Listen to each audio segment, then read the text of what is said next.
तो समझिए, शून्यकों का योगफल गुणनफल, सबसे पहले तो इसके एक सूत्र होता है, फॉर्मूला होता है शून्यकों का योगफल और गुणनफल। तो देखिए, उससे पहले आप गुणांक जानते हैं कि एक्स स्क्वायर का गुणांक किसको कहते हैं, एक्स का गुणांक कौन होता है और अचर पद किसको बोलते हैं, ये जान जाइएगा तो शून्यकों का योगफल और गुणनफल निकाल लीजिएगा। फॉर्मूला की जगह पर तो मान बैठा रहता है, कोई बड़ी चीज नहीं होती है। लेकिन इसमें आपसे पूछे एक्स स्क्वायर के गुणांक, तो एक्स स्क्वायर के गुणांक को हम लोग कहते हैं कथी, ए, कथी कहते हैं, ए मानते हैं। एक्स का गुणांक, एक्स के गुणांक को हम लोग कहते हैं कथी, बी, शॉर्ट में हम लोग क्या मानते हैं, बी। और अचर पद जिसमें एक्स वाई जेड कुछ नहीं लगा रहता उसको हम लोग कहते हैं अचर पद, उसको हम मानते हैं सी। तो आपसे अगर मैं पूछूं कि बताइए मैं एक्स स्क्वायर का गुणांक का मान इसमें कितना है, यानी एक्स का गुणांक का मान जो निकालिएगा वो कथी का मान निकल जाएगा, ए का मान निकलेगा। एक्स के गुणांक का जो मान निकालिएगा वो कथी का मान निकलेगा, बी का मान निकलेगा।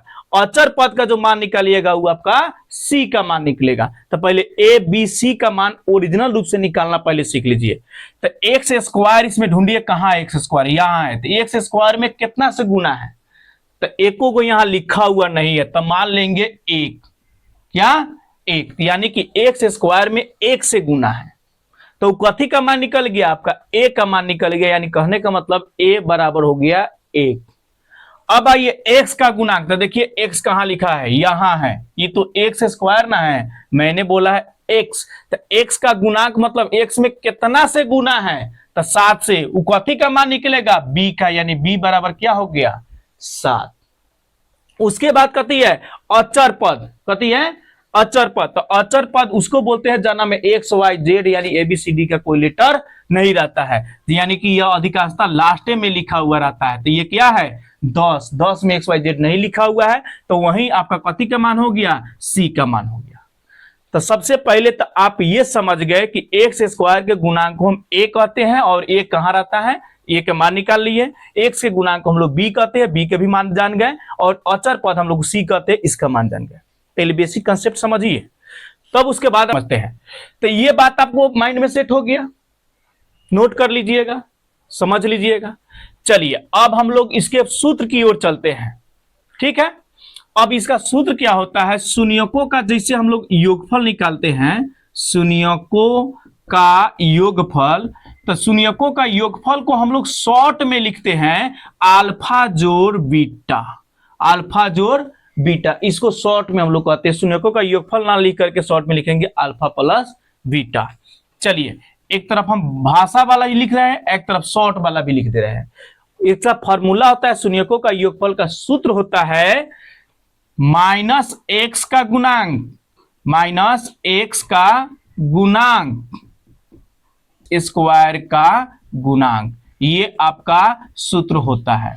ये आपका कथी होता है, सूत्र होता है। शून्यकों का योगफल का सूत्र होता है माइनस एक्स का गुणांक अब बटा एक्स स्क्वायर का गुणांक, ठीक है। तो ये हो गया हिंदी में, कभी कभी ऑब्जेक्टिव में फॉर्मूला में ऐसे ही पूछ दी जाती है, ठीक है, कि शून्यकों का योगफल क्या होगा। ये ऑप्शन में इस तरह माइनस एक्स का गुणांक की बाटा प्लस एक्स का गुणांक, कहीं स्क्वायर लिख देगा, कहीं अचर पद लिख देगा, ये बात समझिए। अब इसी को हम लोग शॉर्ट में कहते हैं शून्यकों का योगफल जो है ना, तो इतना बड़का ना लिख के जब हिसाब बनाते हैं तो सीधे लिखते हैं अल्फा जोड़ बीटा बराबर माइनस बी बटा ए। तो ये हो गया इसका शॉर्ट रूप, ये हो गया पूरा पूरा रूप हिंदी में, ठीक है। आगे समझिए, तो ये पहल का आप जान गए, दूसर का जानिए। शून्यकों का आपसे पूछ ले गुणनफल, शून्यकों का गुणनफल, तो गुणनफल का सूत्र होता क्या है, तो गुणनफल का सूत्र होता है अचर पद, अचर पद बटा एक्स स्क्वायर का गुणांक, ये सूत्र होता है बउआ, ठीक है। अचर पद बटा एक्स स्क्वायर गुणांक, आप जानते हैं ना अचर पद इसमें कौन है, एक्स स्क्वायर का गुणांक किसको बोलते हैं, तो शून्यकों का गुणनफल को हम लोग कहते हैं अल्फा, और दूसरा का शून्यक निकलता है बीटा, तो दोनों के गुना जब करते हैं तो उसी को कहते हैं शून्यकों का गुणनफल। इसको हम शॉर्ट में लिखते हैं अल्फा गुना बीटा। सूत्र होता है सी बटा ए, कैसे, तो अचर पद को हम लोग सी कहते हैं, उसी समय ने बताए थे कि ये एक्स स्क्वायर के गुणांक को हम लोग ए कहते हैं, अब बीचला में यहाँ की एक्स के गुणांक को हम लोग बी कहते हैं, और अचर पद को हम क्या कहते हैं, सी कहते हैं। तो वही अचर पद की जगह पर शॉर्ट में हम सी लिख सकते हैं। एक्स स्क्वायर गुणांक को हम लोग ए कहते हैं तो शॉर्ट में ए लिख सकते हैं। तो यही इसका सूत्र बनता है। बात समझ में आ रहा है? तो समझते चलिए। तो शून्यकों का योगफल हो गया अल्फा जोड़ बीटा बराबर माइनस बी बटा ए, चाहे हिंदी में अगर बात करें तो माइनस एक्स का गुणांक बटा एक्स का गुणांक। शून्यकों का गुणनफल के हो गया, सूत्र हो गया अचर पद बटा एक्स एक्स स्क्वायर का गुणांक अनंत अल्फा गुने बीटा बराबर सी बटा ए। अब हम लोग बनाएंगे तो इसी फॉर्मूला शॉर्ट वाला हम इस्तेमाल करेंगे, लेकिन दोनों इसलिए बता दिए हैं क्योंकि ऑब्जेक्टिव में कभी कभी हिंदी वाला भी ऑप्शन में डाल करके पूछ देता है, इसलिए कंफर्म करने के कंसेप्ट हम आपको क्लियर कर दिए। अब चलिए, बनाना कोई बड़ी चीज नहीं है, सिर्फ फार्मूला के जगह पर क्या करना है, आपको मान बैठा देना है। फार्मूला की जगह पर क्या करना है, आपको सिर्फ मान बैठा देना है, समझे? ये नोट भी करना है तो करते चलिएगा, कॉपी कलम ले लीजिए, रिवाइज करते रहिए। देखिए, हम ऐसा टाइप से हम बताना चाह रहे हैं कि आप जब कंसेप्ट क्लियर कर ले तो मैथ में कहीं भी शून्यकों का योगफल या गुणनफल पूछ दे तो आपसे धोखों से गलती ना हो, इसलिए मैं ये कंसेप्ट ही आपको क्लियर करने का मैं प्रयास किया हूं।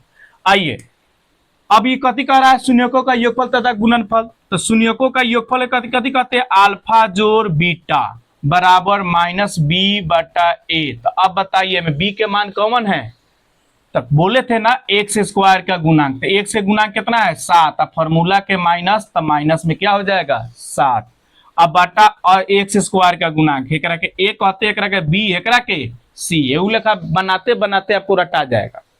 अब बटा में ए, तो ए के मान कितना है ना कुछ है तो 1, ये आपका आंसर हुआ। दूसर का शून्यकों का गुणनफल, तो अल्फा गुने बीटा बराबर सी बटा ए, तो सी के मान कौन है, सी के मान अचर पद को बोलते हैं, तो 10 अब बटा ए किसको बोलते हैं, एक्स स्क्वायर गुणांक, तो इसका मान 1, यानी कि शून्यकों का योगफल हो गया -7 और गुणनफल एगो कति हो गया 10। ये आपका दोनों क्या हो गया, आंसर हो गया।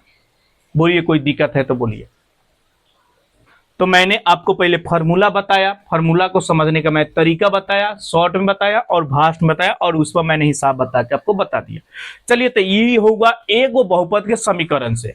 अब दूसर का बहुपद के समीकरण में क्या है उसको भी हम समझते हैं, क्योंकि तीनों 3 लिखा है, इसी के लिए हम उदाहरण यही 3 गो उठाए हैं।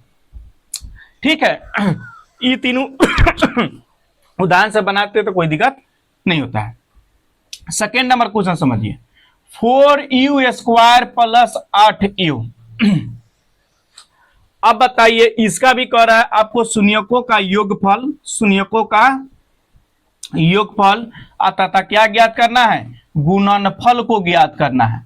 तब बताइए, शून्यकों का योगफल और गुणनफल के लिए योगफल निकालने के लिए हम सूत्र क्या अपनाते थे, अल्फा जोड़ बीटा बराबर माइनस बी बटा ए, शॉर्ट में।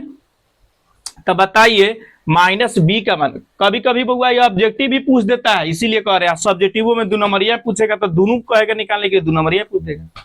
ऑब्जेक्टिव में कभी कौन कौन दोनों पूछ देता है, इसलिए हमको ये बताना पड़ रहा है। चलिए, अल्फा जोड़ बीटा बराबर माइनस बी बटा ए। तब बताइए बी का मान क्या है, तो बी जो कहा जाता है जो एक्स के गुणांक, तो X A B C D के सीधे हो गया बिना पावर वाला, तो एक्स के गुणांक इसमें क्या है 8, यानी बी का मान है। हाई स्क्वायर वाला है जो ए का मान है, और न कुछ दिया रहता है तो वो अचर पद कहते हैं जिसको सी का मान होता है, लेकिन सी का मान इसमें देवे नहीं किया है, इसलिए हम समझते हैं कि आप लोग कंफ्यूज कर जाएगा, इसीलिए उसको हम ला दिए हैं क्वेश्चन में। आइए, तो माइनस बी बटा ए, तो बी के मान देखिए कौन है 8 है, और फार्मूला के माइनस तो -8 हो जाएगा। हाँ, अगर यहू लंग माइनस रहता तो यहाँ पे क्या होता, फार्मूला का माइनस हुआ, इसका माइनस है, फार्मूला का माइनस हो जाता प्लस, समझ गए। लेकिन अगर फार्मूला माइनस है, यहाँ प्लस है तो आपको माइनस लिखना होगा। बटा में ए, तो ए के मान कितना है 4, कटा दीजिए, कटने वाला है तो 4 दूनी 8, यानी -2 हो गया। अल्फा गुने बीटा सी बटा ए। अब बताइए सी के मान इसमें दिया है हो, नानू दिया है, तो सी के मान न कुछ दिया है तो 0, सी के मान नहीं कुछ दे तो कभी लिखेंगे 0। अब बाटा में ए, तो ए के मान कितना दिया है 4, तो 4, तो जीरो में हम कितनों से भागा करते हैं तो उसका मान आता है 0। ठीक, अगर यहीं 0 अगर नीचे आ जाता, 4 ऊपर आ जाता तो उसका क्या मान 0 ही होता? तो नहीं, उसको हम लोग कहते हैं अपरिभाषित। क्या बोलते हैं? अपरिभाषित। समझे? यानी अपरिभाषित के ऐसे रूल ऐसी शॉर्ट में सिंबल्स दे दी जाते हैं। चलिए, तो आप क्या समझ लिए? शून्यकों का योगफल और गुणनफल निकालना। एक और है, हाँ, तो एक और बता देते हैं शून्यकों का योगफल और गुणनफल। अब आप बताइए तीसरका। चलिए, तीसरका नंबर क्वेश्चन है 4x² माइनस 25। इसका बतलाना है शून्यकों का योगफल, जो सूत्र होता है -b/a। लिख भी दे रहे हैं, लेकिन आप याद कर लीजिएगा।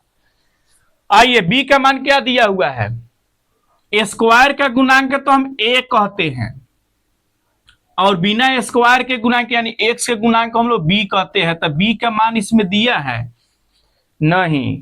क्या आप सोच रहे हैं कि भाई a के मान हो गया है, b के मान हो गया? नहीं, ये तो अचर पद है, तो अचर पद को तो हम c कहते हैं। शुरू में हम आपको पढ़ाए हैं, बताए हैं कि ना, कि अचर पद में x y z ना लगा रहता है तो c के मान होता है। तो यानी कि b के मान आपको कुछ नहीं दिया है, तो यानी कि b के मान क्या हो गया? 0 हो गया। b के मान कती हो गया? 0। c का मान आपका दिया है जो -25 जो आप देख रहे हैं, वो कथी का मान है? c का मान है, क्या कि वो अचर पद है, x y z नहीं लगा है। बात समझ रहे हैं? हाँ, तो चलिए अब फॉर्मूला जब हम मान बैठाते हैं, बस a b c का मान जब निकाल लिए तो फॉर्मूला जब मान बैठा दीजिए। चलिए, b के मान क्या है? 0। अब बटा a का मान कितना है? 4। 0 में कितनों से भाग के देंगे तो क्या हो जाएगा? 0। c/a अल्फा गुने बीटा के मान गुणनफल क्या होता है? c/a। तो c के मान कितना दिया है? -25। a के मान 4, तो -25/4। ये हो गया आपका आंसर। काहे 3-3 को समीकरण से दिए है कि आपको शून्यकों का योगफल और गुणनफल निकालना। आपका कंसेप्ट क्लियर हो गया। अब कोनो समीकरण से आप शून्यकों का योगफल और गुणनफल एकदम सही निकालिएगा, तो यहां से आपका ऑब्जेक्टिव और यहां से पूछी जाती है सब्जेक्टिव, वो आपका क्लियर हो गया। अब दूसरा का कंसेप्ट